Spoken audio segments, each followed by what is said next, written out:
So I'm just going to take you through some of the stories and the paths that we followed in maternal child health, which I can stand here and say, unfortunately, is still an area which needs much more attention, needs much more work and prioritization.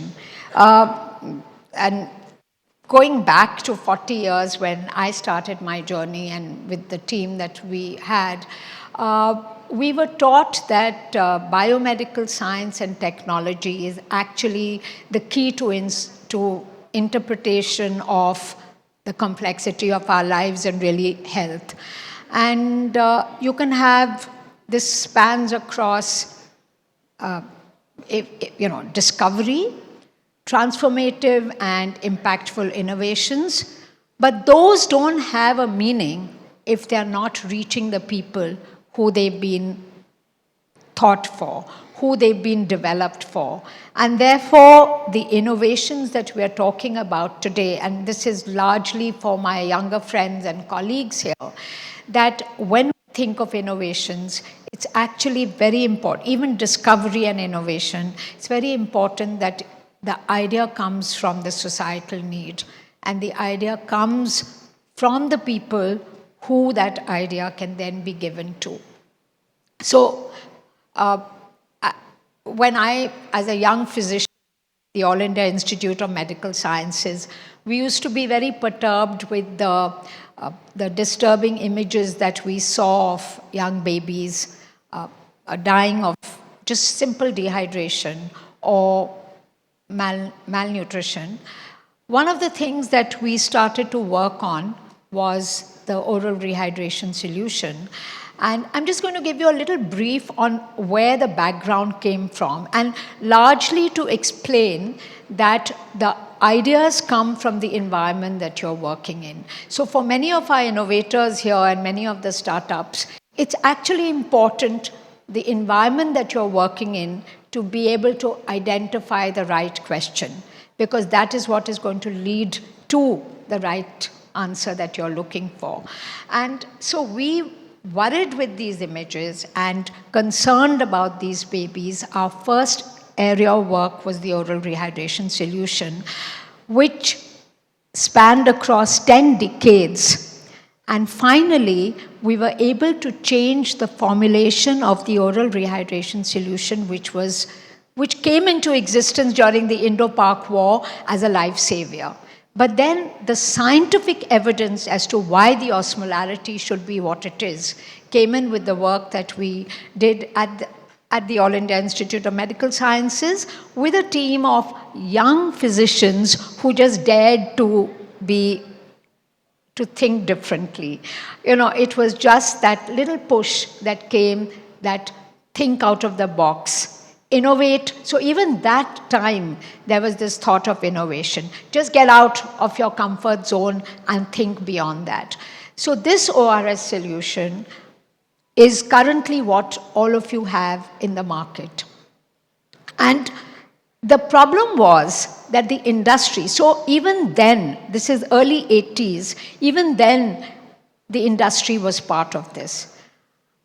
Just bringing in the multidisciplinarity of the work, that you cannot, as physicians or even as physician scientists, we realized very early that you cannot get this to the people you need without getting the other innovators and industry on board. And I do remember the multiple meetings we had at the Ministry of Health with the industry to get the formulation changed. And today that low osmolarity ORS, which is called as WHO ORS, which is in the market, is part of that work, which has emerged from the children of our country. The effect that solution had, this is not, this is something which was a responsibility that we had. And with that added the zinc. Today the management of diarrhea in children is with zinc and ORS. And again, I just want to tell you the story of zinc, is that when we realized that those kids who have zinc deficiency are the ones who do better in terms of diarrheal output and recovery.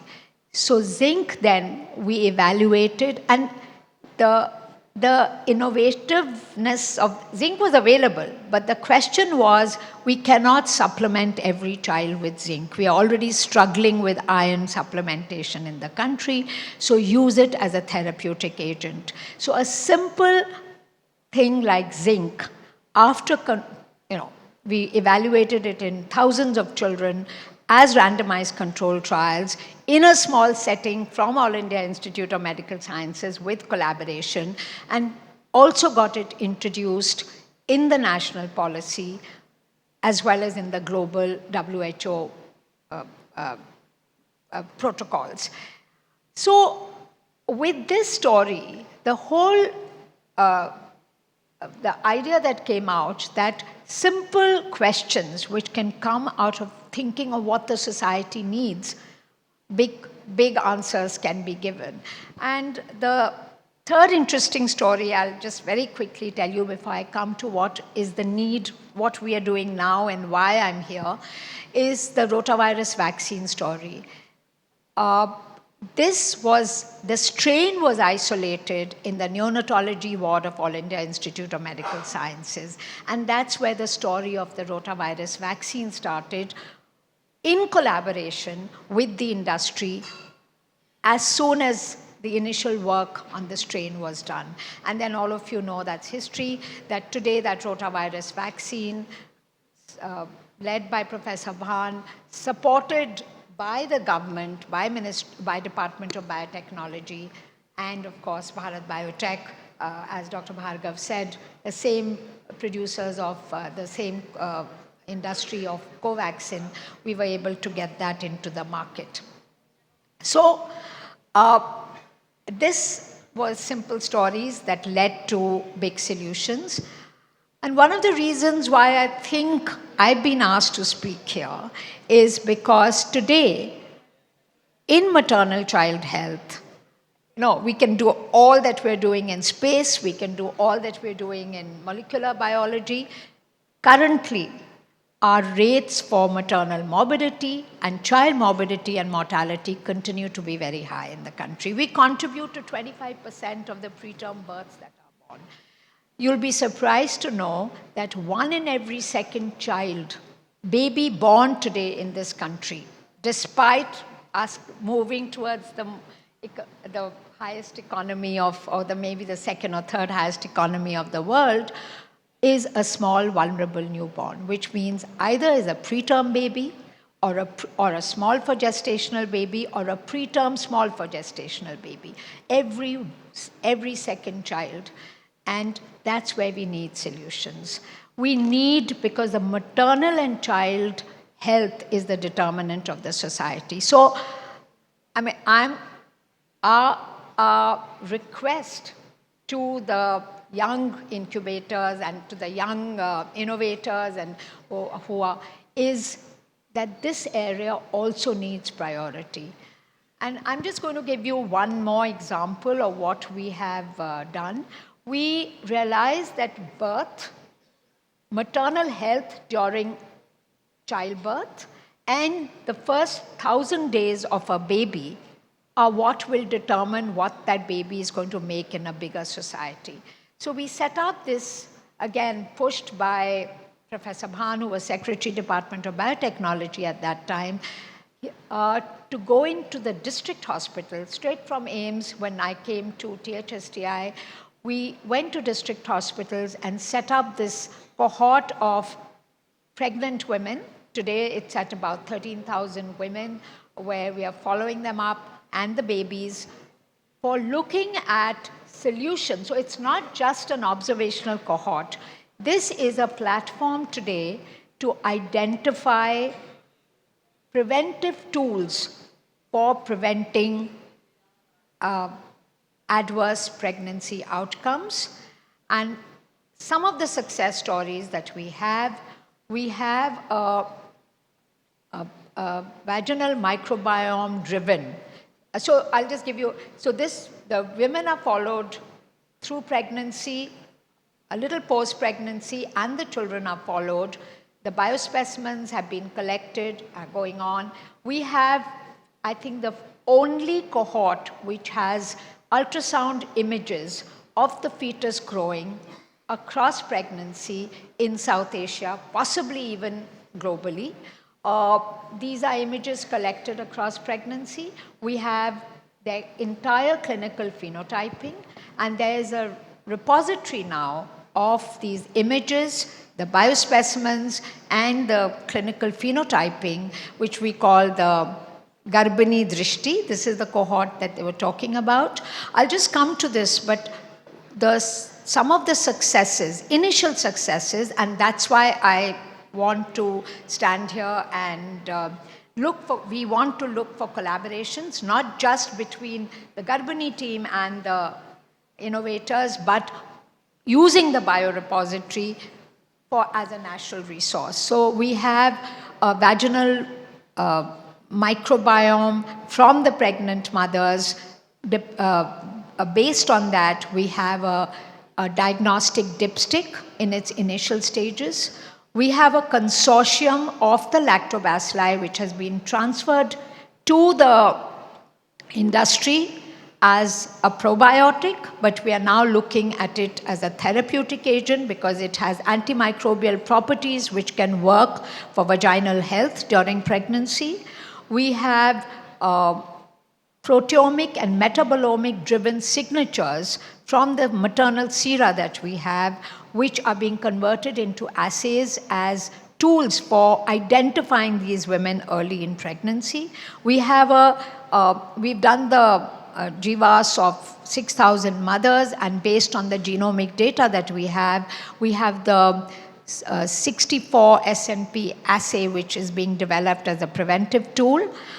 And coming to the clinical side, we have now one of the most important things is AI-driven ultrasound image tools, which are taken from video sweeps or from video images to be converted as tools for picking up gestational age and for early trimester pregnancy, for automation of these images, for identifying gestation and other adverse pregnancy outcome signals. These are now we are validating them across 8,000 women at 7 different regions of the country, and we have reached out to the industry to develop this further with us so that we can then make it a part of the ultrasound machines which are there in smaller hospitals. So our whole emphasis is small hospitals, district hospitals, the primary health care, because that's where we need to reach out. You'd be surprised that in a district hospital where we work, they don't do ultrasounds routinely. They are not following up the babies and the mothers routinely. That is where the eye-openers are, not the large tertiary hospitals, and that's where we need to reach out. So the innovation has to be impactful at that level. And these AI-driven images are coming out of, so up till now, all the gestational age determination and the antenatal ultrasound standards have come out of Caucasian data. We don't have data which is coming out from the Indian population, and that is what we are pushing for. The last thing I would want to say here is that we have very recently, we're developing dynamic prediction models for identifying these women at risk. And as I said, every other baby is small and vulnerable. These risk factors going into this model are now, we are working with I think Care Mother is here. We're working with them to use their digital platform to go to small areas where there's no healthcare, like Orissa, remotes of Haryana, where we can actually piggyback it on the platform that we have to be able to use it as a preventive tool for better pregnancy outcomes. This is all evolving, and just a last word on our biorepository, Drishti. It is a national resource. It's been inaugurated by Department of Biotechnology, and all this work has been supported by Department of Biotechnology Ministry of Science and Technology. The biorepository now has been inaugurated and is open for sharing. There's a process of how this data can be shared, but the images, phenotyping, and the biospecimens, I think for us, the biggest achievement would be if these samples and this data that's been collected, a true national resource, is actually utilized for better questions and better answers and solutions by some of the innovators here, and come up with questions beyond what we are thinking. See, we can do only that much. We are largely academic physicians who've dared to become physician scientists. We're trying to meet the industry to be able to give them evidence to take it forward.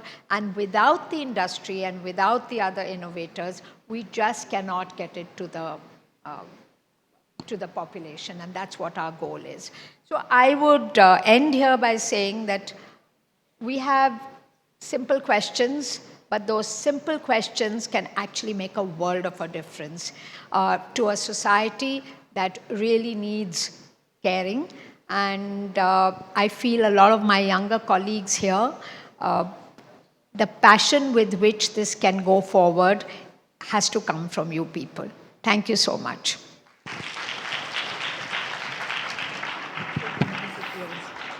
Thank you.